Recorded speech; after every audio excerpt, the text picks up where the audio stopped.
Olá, estamos iniciando mais um Raça na TV, o programa que semanalmente traz para você sempre alguém do mundo da cultura, do entretenimento, do esporte, do empresariado, enfim, pessoas que estão fazendo a diferença no seu trabalho ligado à comunidade negra, à comunidade branca, enfim, ao Brasil de hoje, a essa diversidade, né? E hoje nós estamos aqui com a Manuela Casadi. Manuela que tem um trabalho fantástico. Manuela que às vezes eu falo, às vezes ela está na Itália, ela é italiana, mas adora o Brasil, ama o Brasil. Eu a conheci em Salvador, na Bahia, e eu nunca sei se ela é uma italiana, hoje é uma baiana ou é uma paulistana, porque ela é uma mulher do mundo, né? E principalmente na área de intercâmbio cultural, de dança, de música, trazendo muitas novidades da África para cá, mas também entendendo um pouco da cultura negra, da cultura brasileira.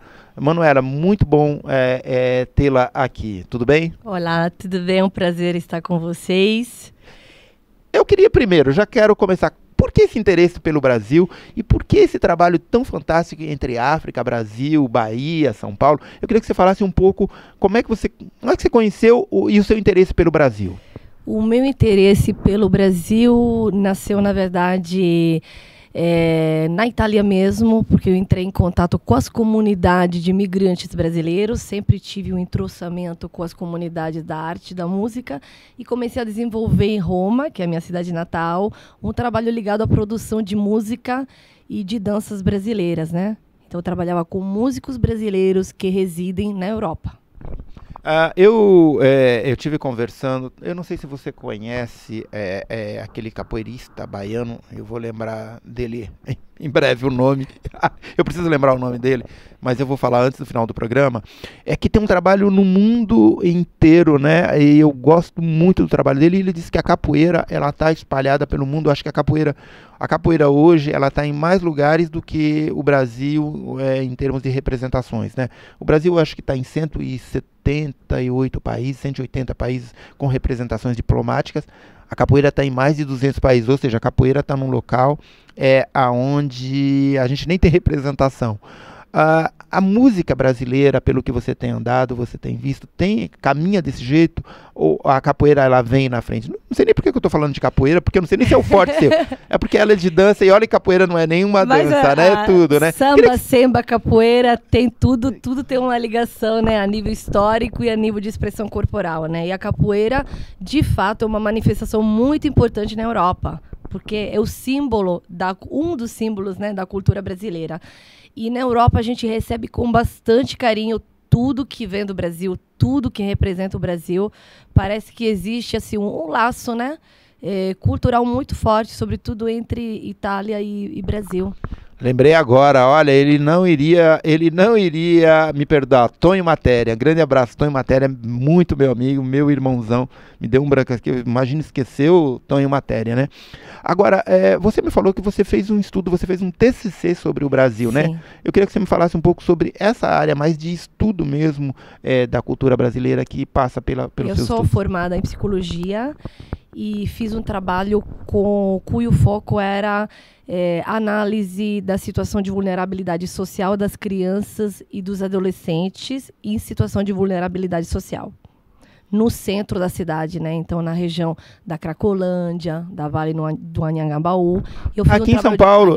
Eu não sabia, eu pensei que... Fiz um trabalho com a USP, escrevi um projeto na Itália, o projeto foi escolhido e eu podia optar por trabalhar em Bogotá ou em São Paulo. Eu escolhi, naturalmente, São Paulo. Que legal. E essa questão étnica, porque eu percebo que o seu trabalho, o seu estudo, tem uma forte presença a questão étnica, né? A questão negra e tal. Como é que ela surge e por que esse olhar? Eu, desde adolescente, sempre tive um interesse, eu diria, inato, né? Natural, pela diversidade. Já quando era criança, tinha curiosidade de conhecer pessoas de outros países. E desde os meus 15 anos até hoje, então são mais de 15 anos, né, de pesquisa, né, de contato com pessoas de culturas diferentes, né? Todos os meus trabalhos são voltados à inclusão social, à valorização da cultura local, cultura musical, cultura histórica, cultura ligada à dança, né? E acho isso importante para que a gente possa ter um entendimento, através do outro, ter um entendimento da gente mesma, né? Eu conversando com você um pouco antes de começar o programa, você estava me falando um pouco da sua vivência em Cabo Verde, em Moçambique, né? Eu Você fui também. recentemente fazer um trabalho de pesquisa na cidade de Maputo. Fui visitar algumas escolas de dança. E eles têm um trabalho muito bonito em relação à kizomba, que é uma dança que é patrimônio de Angola, porém que está sendo já espalhada no mundo todo, inclusive na Itália, no Japão, na Alemanha.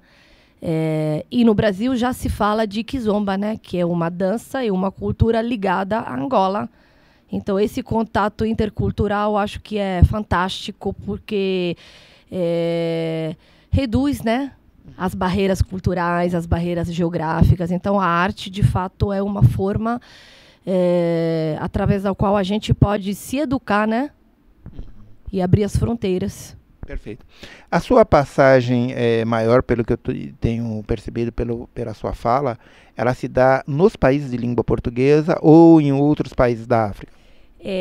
O meu foco, na verdade, a minha pesquisa é sobre os países ditos PALOP, então países de língua oficial portuguesa, né? E eu trabalho com artistas angolanos de Cabo Verde, fazendo intercâmbios. Então, convido artistas angolanos, migrantes, angolanos que moram na Europa ou que moram em Angola, para fazerem trabalhos de dança e de mediação cultural, aqui no Brasil e na Itália. Legal. E uma coisa também que eu vejo no teu trabalho, e eu estava olhando assim, os projetos que você já desenvolveu, você tem uma forte tendência você quer mostrar muito esses artistas de Angola, de Moçambique, trazê-los um pouco para o Brasil, porque há uma sinergia, né, entre a cultura brasileira e a cultura. E não foi à toa que eu te conheci lá em Salvador, não é à toa que você vai tanto em Salvador. Eu sempre acho que ela é muito mais baiana e soteropolitana. Agora até me surpreendi, porque nós não tínhamos conversado ainda e eu não sabia que o teu trabalho, o teu trabalho mais social tinha se dado aqui na cidade de São Paulo. Sim, né? São O Paulo. estudo foi aqui em São Paulo. São Paulo, começou em São Paulo. Mas tem essa coisa, você vê uma sinergia muito grande nesses países com a cidade de Salvador, com a cultura baiana? De fato, se a gente for falar de dança, o samba e o semba, por exemplo, tem muitas semelhanças, né? Porque o samba e os sembas, ambos têm origem da umbigada, da batucada, machixe. Então tem uma raiz africana muito forte na dança brasileira e, naturalmente, na dança de Angola, né? E raízes históricas, a história de colonização, os aspectos ligados à gastronomia, né? A comportamentos, códigos culturais. Tanto é que quando os angolanos vêm para o Brasil, independente de ser por motivo de trabalho ou de lazer, aqui se encontram, aqui se sentem em casa. Eu acho isso maravilhoso. E o brasileiro também gosta bastante de estudar as danças africanas ou as danças sociais deles, no caso, kizomba, semba. E é importante enfatizar que o semba, por exemplo, que é uma dança, é uma música que surge entre os anos 50 e os anos 60 em Angola, em época antes da independência, que se deu em 1975. Essas danças são danças que têm raízes nas danças de carnaval. Kazukuta, Cabitula, são danças de carnaval de Angola. Então, o elemento também ligado ao carnaval, à alegria, à explosão dessa linguagem maravilhosa artística, coloca o Brasil e Angola num circuito cultural que tem muitas raízes em comum, que são as raízes da matriz africana. A culinária também ela tem uma paridade ainda hoje, elas são muito parecidas, porque também quando nós falamos de culinária no Brasil, já no Brasil já há diferenças, né, da culinária paulista com a culinária mineira, com a culinária baiana, com a culinária de Salvador, né? Eu percebo que há umas diferenças, mas a gente sabe que a culinária brasileira tem uma forte presença da culinária africana. Agora, a culinária africana hoje ainda também tem Eu diria que a gastronomia de Angola, o prato típico de Angola, eles chamam de fungi, né? Que é feito com farinha de mandioca. Eu diria que a gastronomia angolana se parece muito com a gastronomia da Bahia, no específico, não do Brasil em geral. Então, a comida baiana e a comida angolana andam de mão dada, realmente. E são deliciosas, inclusive. Maravilhosas. Eu adoro uma moquequinha de peixe, né? E sei fazer, hein? Ainda vou convidá-la para comer. Embora também goste da comida italiana. Mas o que eu queria é também que você enfatizasse, que é um outro lado da Manuela, e aliás eu a conheci por conta disso, são os festivais, né? Ela é uma grande produtora de festivais, aliás também o que traz aqui a São Paulo é um projeto que a gente vai caminhar juntos aí com a Raça. Mas me fala um pouco desses festivais. Você tem agora um festival que acontece agora no mês de maio, acho que dia 16 e 17? De 17 a 19 de maio, preparei um projeto chamado Sembó, Arte, Movimento e Viagem. É um projeto de música, de dança, de intercâmbio, que abraça a cultura do samba e a cultura do semba. Então, teremos vários artistas africanos, angolanos, um de São Tomé Príncipe, um de Cabo Verde, um grande mestre baiano que reside aqui em São Paulo, chamado Mestre Enoque, que é um griot da cultura negra, né, do Brasil. Então, faremos um grande encontro, uma festa, né, uma quizombada, como eles definem isso, né? Porque kizomba significa abraço, mas também significa festa, né? Então será uma grande quizombada, um encontro de amigos, aulas de dança, festas, mesas redondas falando de cultura, de migração e um almoço africano para encerrar o evento em grande. Olha, para vocês verem. Agora, este evento, que é um baita evento que ela está fazendo, é lá em Salvador, vai ser em Itapuã, né? Vai ser em Itapuã, no Hotel Farol de Itapuã. Esse evento que acontece neste período em Itapuã, é importante dizer que você faz eventos semelhantes também no Recife. Você fez recentemente? Fiz recentemente um evento chamado Brasil Kizomba Festival em Recife. Também escolhi a cidade de Recife, porque Recife realmente é o berço da dança, o berço da cultura. Existem muitas manifestações de cultura popular. Então, a cidade de Recife representa realmente um núcleo artístico muito importante nesse circuito da dança afro, da dança popular e da dança 2. Tá. O que eu percebo é o seguinte, quando você e tem outros, agora se ela for falar de outros que ela fez, essa mulher é uma grande produtora, e sempre com esse olhar, né, da música, da dança, da coisa africana, o que ela pode fazer de intercâmbio, o que ela pode continuar trazendo, né, de influenciar, e também para que os brasileiros também entendam um pouco isso. Mas o que eu percebo que os grandes festivais que acontecem no Brasil, e aí eu vou dizer alguns, né, como Rock in Rio, Lollapalooza, enfim, esses outros festivais mais conhecidos do grande público, você vê, e eu vejo pelo Lola, ou pelo que se vende do Lola, olha, isso são as bandas novas, ou são pessoas que não fazem parte. Parece que o Lola faz um pouco parte disso, de não pegar as pessoas que fazem parte da grande mídia. Mas não há um foco como esse que você dá, né?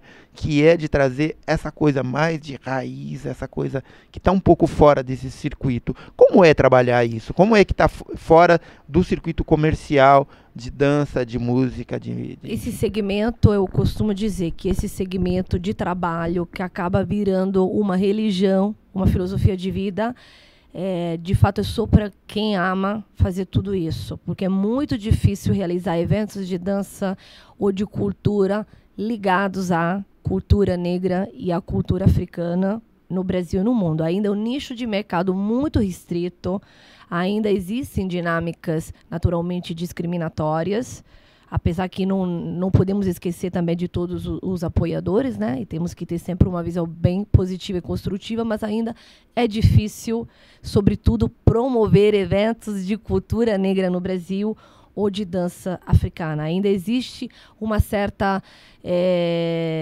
um certo preconceito. Uma certa resistência, Uma né? certa resistência. Mesmo quando você pega o Brasil e a gente pensa na nossa contribuição como negro para a música popular brasileira, para a cultura negra brasileira, né? E eu acho que uma das caras do Brasil, né, uma das visões que se tem do Brasil de fora é o que a cultura, o que o esporte, sobretudo o futebol, mostra, que é negro, mas ele ainda não demonstra esse 56% da população, né? A gente sabe. E não vai muito longe, vamos falar até em termos de Bahia, que eu adoro, minha Salvador, que eu sou cidadão soteropolitano, né, dado pela Câmara, né?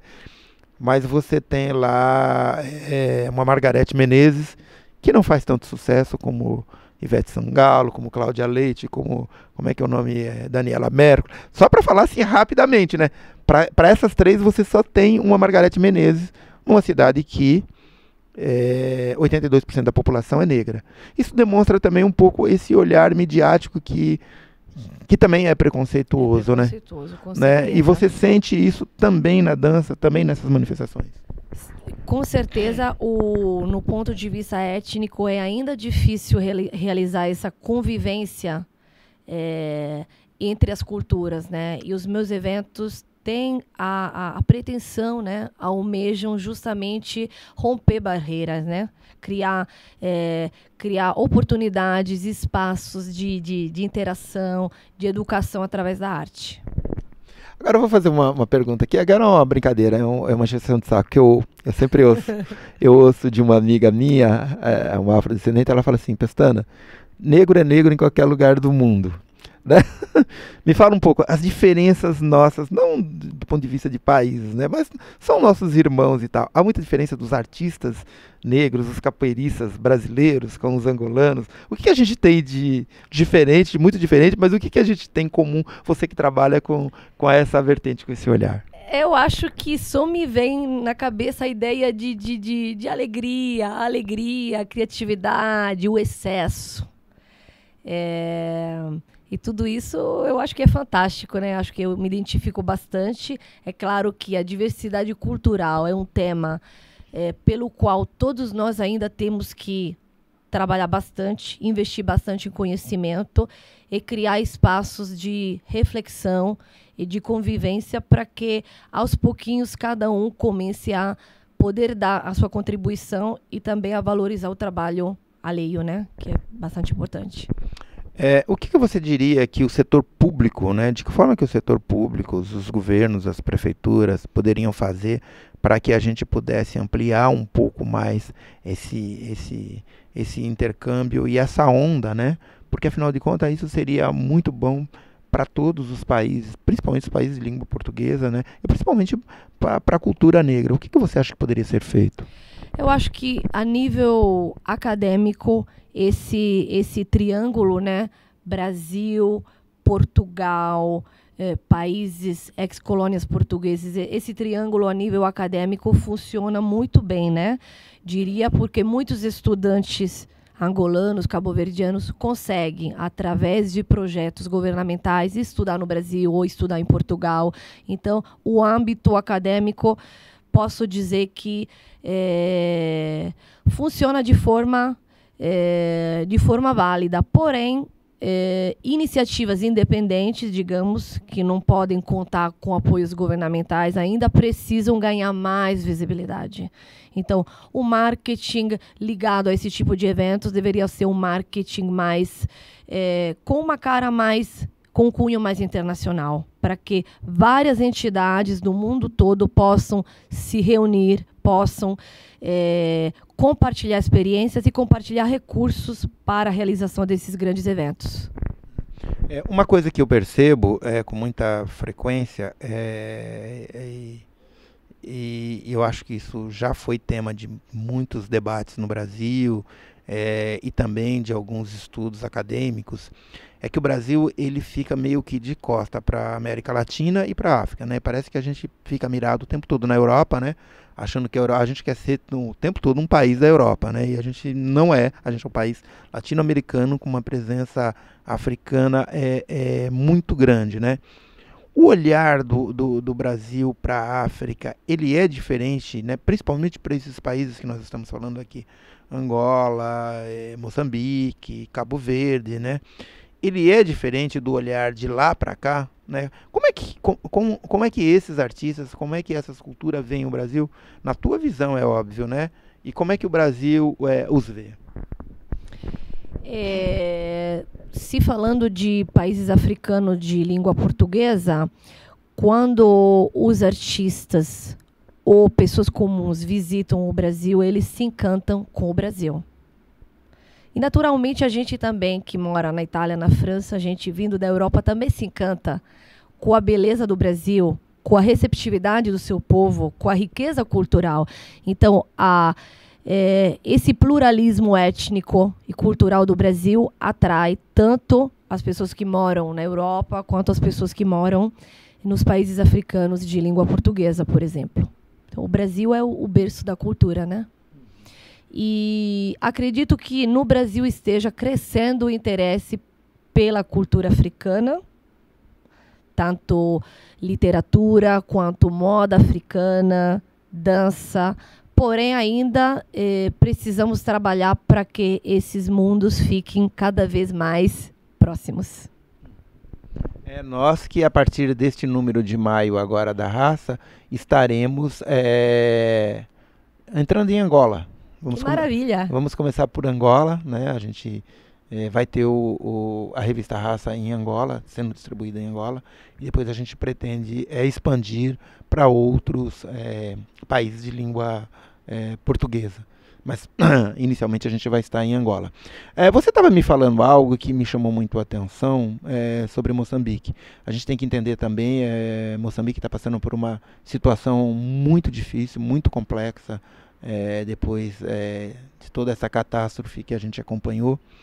E hoje você estava me falando, inclusive, das dificuldades, né, de entrar, de passaporte, dessas coisas todas. Eu queria que você falasse um pouco sobre isso, para que também a gente tenha consciência de que o que a gente puder fazer. Aliás, depois a gente vai passar aqui o número de conta para ajudar, porque o problema de Moçambique é muito sério, né?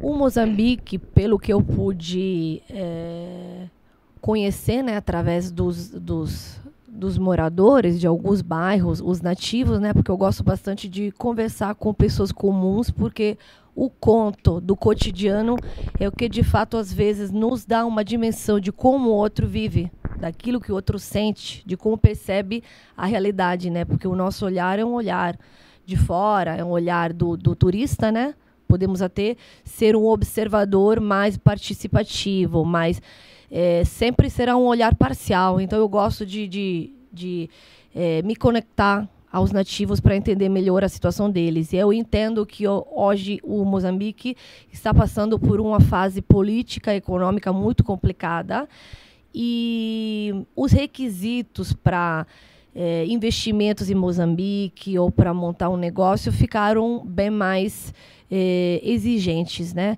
Então isso vai limitar os investimentos estrangeiros, isso vai reduzir os fluxos de portugueses, né? Que é a primeira comunidade em termos de números, né?